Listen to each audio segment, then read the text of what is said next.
Good morning mga mare. Halos kakagising ko nga lang pala ng mga oras na to at di naman halata sa buhok ko, diba? Charis.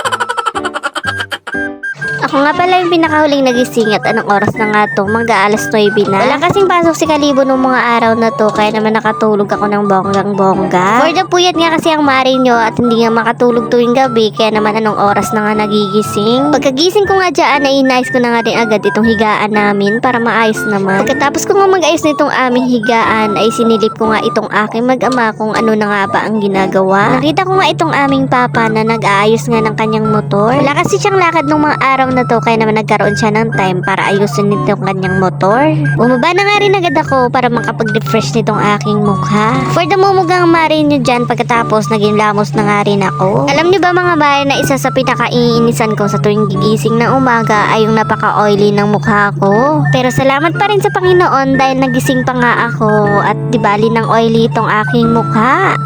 Charis. Lumabas nga ako dito ng bahay para silipin nga kung ano nga ba ang ginagawa nitong aming papa. Mag-change oil nga daw pala siya nitong motor namin mga mare. First time nga niyang gagawin itong pag-change oil sa motor namin mga mare. Dahil usually kasi sa motor trade namin to pinapa-change oil sa kung saan nga namin to binili. Nagbabayad pa kasi kami ng labor dun sa motor trade mga mare sa tuwing nagpapa-change oil itong motor namin. Kaya naman sabi niya, why not magdo it yourself na lang siya dahil sayang din naman. Di nga niya alam kung paano yung gagawin niya dito mga mare dahil first time nga niyang mag-change oil nitong scooter. Marunong naman na siya mag-change oil ng hooper mga mare pero iba kasi ito scooter at first time nga niya itong gawin. Buti nga at merong YouTube University kaya naman ayan at buong loob niya nga itong ginawa.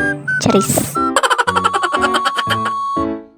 Alam niyo ba na halos every month nga kami kung magpa-change oil at gumagastos nga itong aming papa ng kulang-kulang 500 sa tuwing nagpapa-change oil nitong aming motor. Pagkatapos sabi niya kapag siya nga lang yung gagawa nito ay wala pang 300 pesos ay maipapa-change oil na nga namin itong motor namin. Sayang naman yung ipang babayad namin doon kung kaya naman niyang gawin, di ba? Pagkatapos nga niyang maayos yung motor namin mga mare ay pumunta nga kaming palengke para pumili nitong aming maiuulam. Huwag niyo nang pansinin itong chopping board namin mga mare dahil malinis naman yan. Hindi nga sa amin yan mga mare at hiniram nga lang namin yan dahil nasira nga yung chopping board namin. Ito nga pala yung nabili namin karni ng baboy at 100 pesos nga yan. Medyo madami-dami nga yan sa 100 pesos mga mare dahil meron nga yung pasobra. Kaya naman sa nagbigay, salamat po.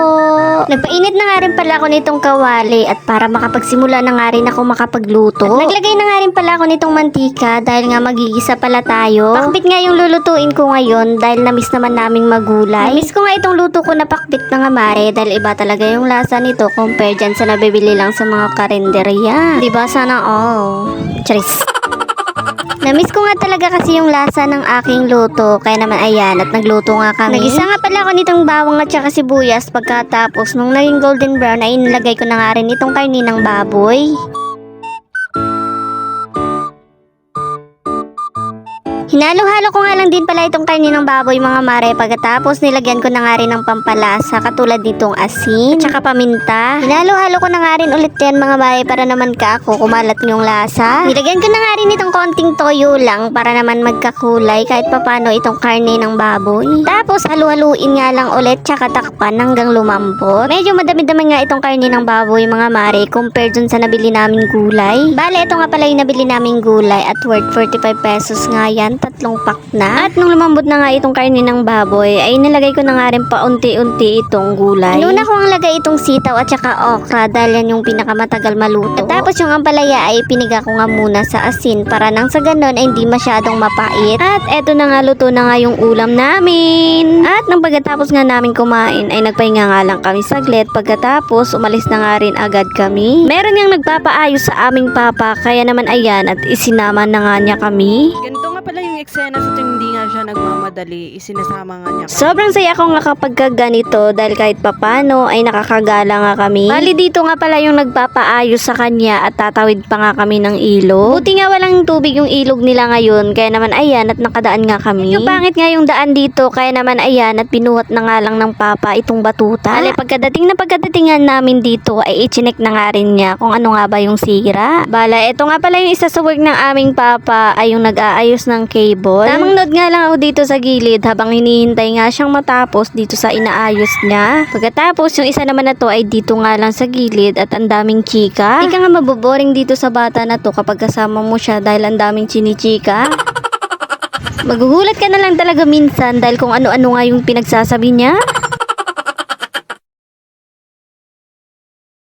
Yun lang for today's video. Salamat sa panonood.